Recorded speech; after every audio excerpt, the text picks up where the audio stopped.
Hello കൂട്ടുകാരെ, ഇത് കണ്ടോ? ഇതൊരു പപ്പടമാണ്. ഇത് വേറൊരു സൈസ് പപ്പടം. ഈ പപ്പടം എന്തുകൊണ്ടുണ്ടാക്കിയെന്ന് നിങ്ങൾക്ക് ഞാൻ ഇത് പറഞ്ഞു തരാം. ഈ പപ്പടം നമ്മൾ ഉപ്മാവ് ഉണ്ടാക്കുന്ന റവയില്ലേ, റവ കൊണ്ടുണ്ടാക്കിയ പപ്പടമാണ്. ഈ പപ്പടം ഇതിനകത്ത് ഞാൻ ഒന്നും ചേർത്തിട്ടില്ല, വെറും വെള്ളത്തിൽ കാച്ചിയ പപ്പടമാണ്. ഈ പപ്പടത്തിൽ ഞാൻ നമ്മളെ മല്ലിയില, തക്കാളി, പച്ചമുളക്, പിന്നെ വെളുത്തുള്ളി എല്ലാം കൂടെ അരച്ച് കലക്കി ഞാൻ വേവിച്ചതാണ്. ഞാൻ ഇതിനെ എങ്ങനെ ഉണ്ടാക്കേണ്ടത് പറഞ്ഞു തരാം. ഇപ്പം വെച്ചാൽ ഇവിടെ ഞങ്ങൾക്ക് ഭയങ്കര പ്രാവിൻ്റെ ശല്യമാണ്, അതുകൊണ്ട് ഞാൻ ടെറസ് ഇത് ഇടാറില്ല. ഞാനെന്തെന്ന് വെച്ചാൽ രാത്രിയിലോ പകലോ ഡൈനിങ് ടേബിളിൻ്റെ മേളിൽ ഒരു പ്ലാസ്റ്റിക് ഷീറ്റ് വിരിച്ചിട്ട് ഇത് കാച്ചി ഒഴിക്കും. അപ്പം ഈവനിങ് ഒരു രാത്രിയാകുമ്പം അതങ്ങ് ഒന്ന് ശരിയായി കിട്ടും. പിന്നെ രാവിലെ 2 ദിവസം എടുത്ത് മേളിൽ വെയിലത്തിട്ട് ഉണക്കിയെടുക്കും. അത് ഉണ്ടാക്കുന്ന രീതി എങ്ങനെയാണെന്ന് വെച്ചാൽ, ഇത് ഉണ്ടാക്കാൻ 1 ഗ്ലാസ് റവയ്ക്ക് 9 ഗ്ലാസ് വെള്ളം ഒഴിക്കണം. 1 ഗ്ലാസ് റവയ്ക്ക് 9 ഗ്ലാസ് വെള്ളം ഒഴിക്കണം. നല്ല തിളപ്പിച്ചതിന് ശേഷം ഡൈനിങ് ടേബിളിൻ്റെ മേളിൽ ഒരു പ്ലാസ്റ്റിക് ഷീറ്റ് വിരിച്ചിട്ട് എണ്ണ ഒന്നും തടവേണ്ട, വെറുതെ ഒന്ന് നിങ്ങൾക്കുള്ള ആവശ്യമുള്ള സൈസിന് നിങ്ങൾ ഇട്ടിരുന്ന ഫാൻ ഇട്ടേക്കണം. ഫാൻ ഇട്ട് കഴിഞ്ഞാൽ അത് ഈവനിങ് സമയം ആകുമ്പോഴത്തേക്ക് ഒന്ന് ഉണങ്ങിക്കിട്ടും. അപ്പോൾ നിങ്ങൾ തിരിച്ചിടണം. രാത്രി നിങ്ങൾക്ക് ഫാനിൻ്റെ ആവശ്യമില്ല, അപ്പോഴത്തേക്ക് അതൊന്ന് നല്ല ഉണങ്ങി കിട്ടും. പിറ്റേ ദിവസം രാവിലെ എടുത്ത് ഒന്ന് വെയിൽ കാണിച്ചു കഴിഞ്ഞാൽ അത് നമുക്ക് യൂസ് ചെയ്യാനുള്ള റെഡിയായി. ഞാൻ ഇത് മെഞ്ഞാന്നിട്ടതാ, ഇന്നലെ വെയിൽ കാണിച്ച് ഇന്ന് ഞാൻ വറുക്കാൻ പോകും. ഞാൻ വറുക്കാൻ നിങ്ങൾക്ക് കാണിച്ചു തരാം. പിന്നെ ഈ പപ്പടം സെയിം അതുപോലെ തന്നെ 1 ഗ്ലാസ്സിന് 9 ഗ്ലാസ് വെള്ളം ഒഴിക്കണം. പിന്നെ ഇതിൻ്റെ കൂടെ നിങ്ങൾക്ക് ആവശ്യമുള്ള മല്ലിയില, ഞാൻ വലിയൊരു കെട്ട് മല്ലിയില എടുത്ത്, ഒരു 7-8 പച്ചമുളക് എടുത്ത്, കുറച്ച് വെളുത്തുള്ളി എടുത്ത്, 2-3 തക്കാളി എടുത്ത് എല്ലാം കൂടെ മിക്സിയിലിട്ട് അരച്ച്, എന്നിട്ട് ഈ വെള്ളം തിളച്ച് വരുമ്പം ഇതെല്ലാം കൂട്ട് അങ്ങ് മിക്സ് ചെയ്യണം. മിക്സ് ചെയ്ത് നല്ല ഉപ്പും കൂടി ഇട്ടിട്ട് നല്ല തിളച്ച് വരുമ്പം ഈ റവ നമുക്ക് അതോട്ട് ഒഴിക്കണം.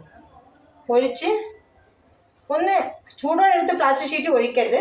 കുറച്ച് ആറി കഴിഞ്ഞതിന് ശേഷം സ്പൂൺ വെച്ചോ തവി വെച്ചോ നിങ്ങൾ കോരി മേശപ്പുറത്ത് പ്ലാസ്റ്റിക് ഷീറ്റ് തമ്മിൽ ഒഴിച്ചാൽ മതി. പക്ഷെ നല്ല സൂപ്പർ ടേസ്റ്റാണ്.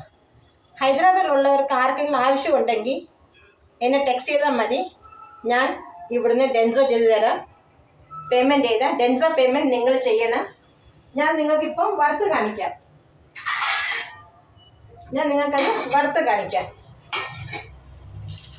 ആദ്യം ഞാൻ ഇതാ വറുക്കാൻ പോകുന്നത്, മല്ലിയില ഇട്ടത്.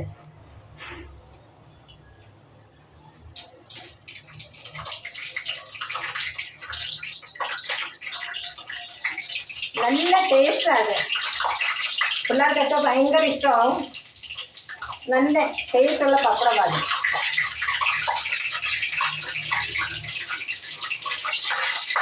ചട്ടിയാണ് വെള്ളം ഉണ്ടായിരുന്നു ഇതിനകത്ത്. കണ്ണാപ്പയിൽ ഇച്ചിരി വെള്ളം ഉണ്ടായിരുന്നു, അതുകൊണ്ടായി വെള്ളം പൊട്ടിത്തെറിപ്പ്. അല്ലെങ്കിൽ ഒരു കുഴപ്പമില്ല. കണ്ണാപ്പയിൽ വെള്ളം ഉണ്ടായിരുന്നു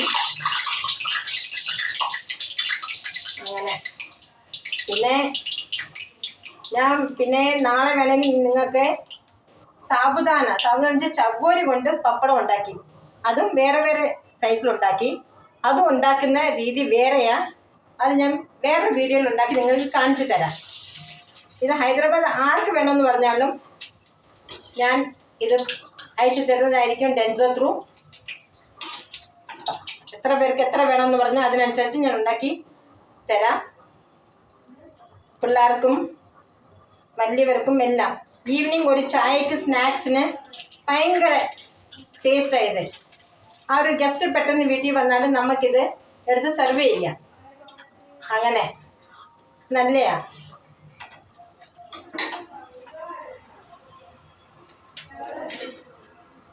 ഇത് കണ്ട, ഇത് ആ പച്ച നമ്മളെ മല്ലിയില ഇട്ട പപ്പടം. ഞാനിപ്പം വെളുത്ത പപ്പടം നിങ്ങൾക്ക് കാണിച്ചു തരാം. അത് നല്ല ടേസ്റ്റ്. ഇത് പിള്ളേർക്ക് ഒരു ഇതും ഇല്ലാതെ കഴിക്കാം, ഒരു മായവും ഇല്ല. നമ്മളെ കടയിൽ നിന്ന് മേടിക്കണമെങ്കിൽ എത്രയോ നല്ലതെന്നറിയോ ഈ ഉണ്ടാക്കുന്ന പപ്പടം. പിള്ളേർക്കൊക്കെ ഭയങ്കര ഇഷ്ടമായിരിക്കും ഇതൊക്കെ. നല്ലയാ, എളുപ്പം, ഒരു ഇതും ഇല്ല, ആർക്ക് വേണമെങ്കിലും ഉണ്ടാക്കാം വീട്ടിൽ. പക്ഷെ ഇപ്പം എല്ലാവരും ബിസി ആണല്ലോ അവരുടെ ലൈഫിൽ, ആർക്കും നേരെ ഇല്ല. ഞാൻ പിന്നെ വീട്ടിൽ വെറുതെ ഇരിക്കുന്നുണ്ട്, എല്ലാ ഈ സമ്മറിൽ ഇത് ഉണ്ടാക്കാറുണ്ട്. എല്ലാവർക്കും എല്ലാ സമ്മറിലും ഞാനിങ്ങനെ പ്രത്യേകമായിട്ട് ഉണ്ടാക്കും. നല്ല ടേസ്റ്റായത്.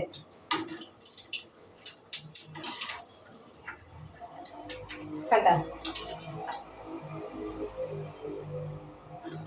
ഇത് കണ്ടോ, ഇത് വെറും റവ കാച്ചി ഒഴിച്ചല്ല. ആർക്കാവശ്യമുണ്ടെങ്കിലും എനിക്ക് ടെക്സ്റ്റ് ചെയ്യാം, ഞാനിത് ഡെൻസോ ചെയ്യുന്നതാണ്. വീഡിയോ ഇഷ്ടപ്പെട്ടെങ്കിൽ ലൈക്ക് ചെയ്യും, സബ്സ്ക്രൈബ് ചെയ്യും, ഷെയർ ചെയ്യും. നിങ്ങൾക്ക് ഇതിൻ്റെ എഗെയിൻ എങ്ങനെ ഉണ്ടാക്കണം എന്ന് ആവശ്യമുണ്ടെങ്കിൽ എന്നോട് പറഞ്ഞാൽ മതി, ഞാൻ അയച്ചു തരാം.